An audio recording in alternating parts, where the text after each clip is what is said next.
بسم اللہ الرحمن الرحیم۔ السلام علیکم ورحمۃ اللہ وبرکاتہ۔ آپ سے مخاطب ہیں پروفیسر مفتی محمد عامر سلطانی۔ آج قرآن مجید کے حوالے سے یہ چوتھا لیکچر ہے جس میں چند اہم سوالات آپ کے سامنے رکھیں گے۔ پہلا سوال ہے، قرآن مجید میں کس واحد آدمی کو اس کی کنیت سے یاد کیا گیا ہے؟ تو یہ ابو لہب، سورہ لہب کے اندر تبت یدا ابی لہب و تب، ابو لہب اس کی کنیت تھی۔ لہب کا معنی ہے چنگاری، چنگاری والا، یعنی اس کا چہرہ جو تھا وہ اتنا زیادہ روشن لال تھا کہ وہ جس طرح انگارہ نظر آتا ہے، جس کی وجہ سے اس کی کنیت رکھی گئی ابو لہب۔ اور اسی صورت کے حوالے سے یہ بھی سوال ہو سکتا ہے کہ وہ کون سی صورت ہے جس کا آخری حرف، آخری جو لفظ ہے، اس لفظ کے نام پر سورت کا نام رکھا گیا ہے۔ یہ اس سورت کا نام جس طرح سورہ لہب ہے، اسی طرح اس کا نام سورہ مسد بھی ہے، جس طرح اس کے آخر میں فی جیدہا حبل من مسد، تو مسد اس سورت کا نام بھی رکھا گیا ہے۔ اگلا سوال ہے، تفسیر قرآن کے حوالے سے سب سے زیادہ روایات کس صحابی رسول صلی اللہ تعالیٰ علیہ وسلم سے روایت کی گئی ہیں؟ تو یہ حضرت علی المرتضیٰ رضی اللہ تعالیٰ عنہ ہیں، جن سے قرآن مجید کی تفسیر کے حوالے سے بہت ساری روایت کی گئی ہیں، احادیث روایت کی گئی ہیں۔ اگلا اہم سوال ہے کہ کس صورت میں آپ صلی اللہ تعالیٰ علیہ وسلم کو خاتم النبیین کہا گیا؟ یہ سورہ احزاب، احزاب حزب کی جمع ہے، حزب کا معنی ہے گروہ، اور سورۃ الاحزاب یہ غزوہ احزاب کا تذکرہ اس میں ہے، اس وجہ سے اس کا نام الاحزاب رکھا گیا۔ اور غزوہ احزاب یہ 5 ہجری میں واقع ہوا۔ مدینہ طیبہ پر سارے عرب، سارے قبائل مل کر حملہ آور ہوئے، 30 دن تک یہاں پر بیٹھے رہے، اور نبی علیہ السلام نے مدینہ کے 3 طرف پہاڑ تھے، جو ایک طرف خالی تھے، راستہ وغیرہ جو آنے جانے کے لیے تھا، اس طرف نبی علیہ السلام نے خندق کھدوائی، اس طرح مدینہ طیبہ کا دفاع کیا۔ اسی وجہ سے اس غزوہ کو غزوہ خندق بھی کہا جاتا ہے، اسی کا نام غزوہ احزاب بھی ہے، غزوہ خندق بھی ہے۔ 1 مہینہ کافر محاصرہ کر کے بیٹھے رہے، اور اس کے بعد آندھی چلی اور ان کے خیمے وغیرہ اڑ گئے اور یہ لوگ وہاں سے بھاگ گئے۔ تو الاحزاب اس صورت کے اندر نبی علیہ السلام کو خاتم النبیین کہا گیا، ما کان محمد ابا احد من رجالکم ولکن رسول اللہ وخاتم النبیین۔ اگلا سوال ہے کہ قرآن مجید میں کن شہروں کے نام آئے ہیں؟ اچھا یاد رکھیں، پی پی ایس سی میں اس طرح کے سوالات بہت کم ہوتے ہیں، یعنی انٹرویو میں پوچھا جا سکتا ہے اس طرح کا سوال۔ تو یثرب، مکہ، مدائن، روم، ان شہروں کے نام قرآن مجید میں آئے ہیں۔ اچھا اگلا سوال ہے کہ قرآن مجید کا موضوع کیا ہے؟ تو قرآن مجید کا موضوع انسان ہے، یہ انسان سے متعلقہ تمام مسائل اس کو قرآن مجید ڈسکس کرتا ہے۔ اگلا ہے، قرآن مجید میں کتنے غزوات کا ذکر ہے؟ یعنی ٹوٹل غزوات تو 26 یا 27 2 روایات ہیں، لیکن قرآن مجید میں 12 کا تذکرہ موجود ہے۔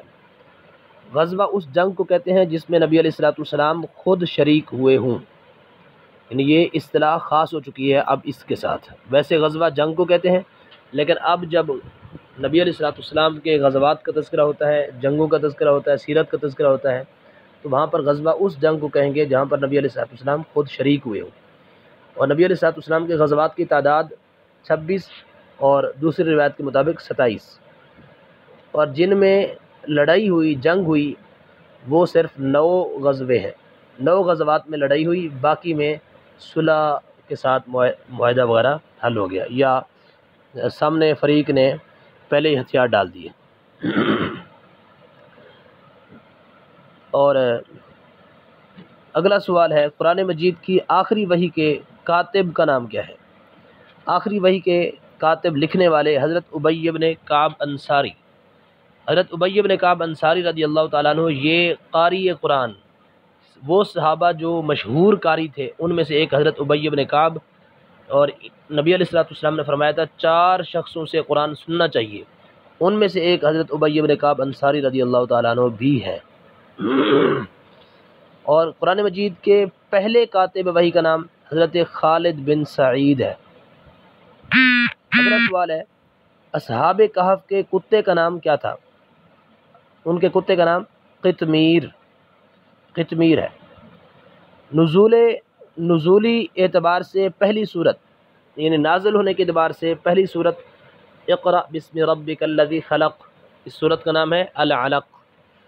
تو پہلی صورت یہ العلق صورت ہے، لیکن قرآن مجید کی جو یہ موجودہ ترتیب ہے، اس ترتیب میں اس صورت کا نمبر کیا ہے؟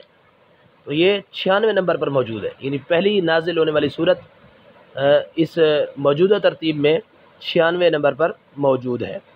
تو قرآن مجید کی جو ترتیب ہے، ایک نزولی ترتیب ہے، ایک دوسری توقیفی، یعنی جو نبی علیہ الصلوۃ والسلام نے اللہ تعالیٰ کے حکم کے مطابق ہر صورت کو وہیں پر رکھ دیا جہاں پر اللہ تعالیٰ نے ان کو رکھنے کا حکم دیا، تو یہ توقیفی ہے، یعنی اس کو اپنی طرف سے نبی علیہ الصلوۃ والسلام نے نہیں کیا، اللہ تعالیٰ کے حکم سے ایسا کیا ہے۔ اور اگلا سوال ہے کہ کوہ جودی کا تذکرہ کس صورت میں آیا ہے؟ یعنی جودی پہاڑ، اس کا تذکرہ کس صورت میں آیا ہے، اور جودی پہاڑ ہے کیا، کیوں اس کی شہرت ہے؟ تو قرآن مجید کے 13واں پارہ سورہ ہود کے اندر اس کا تذکرہ ہے۔ اور یہ پہاڑ کہاں پر ہے؟ یہ ترکی میں واقع ہے۔ حضرت نوح علیہ الصلوۃ والسلام کی کشتی یہ اس پہاڑ پر جا کر رکی تھی، جودی پہاڑ پر جا کر یہ صورت اپنا آپ علیہ السلام، حضرت نوح علیہ الصلوۃ والسلام کی کشتی جا کر رکی۔ سورہ ہود اور پارہ نمبر 12 کے اندر سورہ ہود، یعنی 11 کے اینڈ سے شروع ہوتی ہے، اور یہ جودی پہاڑ کا تذکرہ جو ہے یہ 12ویں پارے میں ہے۔ اچھا، اور اگلا ایک سوال ہے، سورہ العلق جو نازل ہونے کے اعتبار سے پہلی صورت ہے، اس میں کتنی آیات ہیں؟ تو اس میں 19 آیات ہیں۔ یہ سوال بھی اسی صورت کے متعلق ہے کہ پہلی جو آیات نازل ہوئیں وہ کتنی تھی؟ یاد رکھیں، صحیح بخاری میں 5 احادیث کا تذکرہ ہے، 5 آیات کا تذکرہ ہے، اور صحیح مسلم میں 3 آیات۔ راجح قول کے مطابق 5 آیات نازل ہوئیں، یعنی پہلی بار جب غار حرا میں نبی علیہ الصلوۃ والسلام پر وحی نازل ہوئی وہ 5 آیات تھی، جس کے بعد آپ حضرت خدیجہ الکبریٰ رضی اللہ تعالی عنہ کے پاس گھبراہٹ کی صورت میں گئے، اور وہ آپ کو اپنے چچا زاد بھائی، یعنی اپنے چچا کے بیٹے ورقہ بن نوفل ان کے پاس لے کر گئیں، اور وہ تورات کے بہت بڑے عالم تھے۔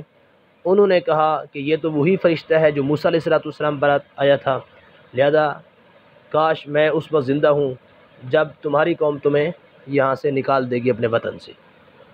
تو بہرحال یہ 19 آیات ہیں ٹوٹل، لیکن 5 آیات پہلی وحی میں نازل ہوئی تھیں۔ سورہ بقرہ، اس میں ٹوٹل آیات کتنی ہیں؟ 286۔ رکوع کتنے ہیں؟ 40 رکوع ہیں، 286 آیات ہیں سورہ بقرہ کے اندر۔ اصحاب کہف کے ساتھ کون سا جانور تھا؟ اصحاب کہف کے ساتھ کتا ساتھ تھا، جس کا تذکرہ قرآن مجید میں موجود ہے۔ اللہ رب العزت سے دعا ہے کہ وہ ہر امتحان میں حصہ لینے والے کو، محنت کرنے والے کو کامیابی عطا فرمائے۔ اللہ پر یقین رکھیں اور خوب محنت کریں، محنت سے ہی کامیابی ملے گی۔ صرف ٹائم پاس کرنا یا ادھر ادھر کی جناب فضول باتوں کو پڑھتے رہنا، اس سے کامیابی کے امکان بہت کم ہوتے ہیں۔ یعنی تکا اور شارٹ کٹ کوئی طریقہ نہیں ہے، پوری محنت سے تیاری کریں، انشاءاللہ اللہ تعالیٰ آپ کا حامی و ناصر ہوگا۔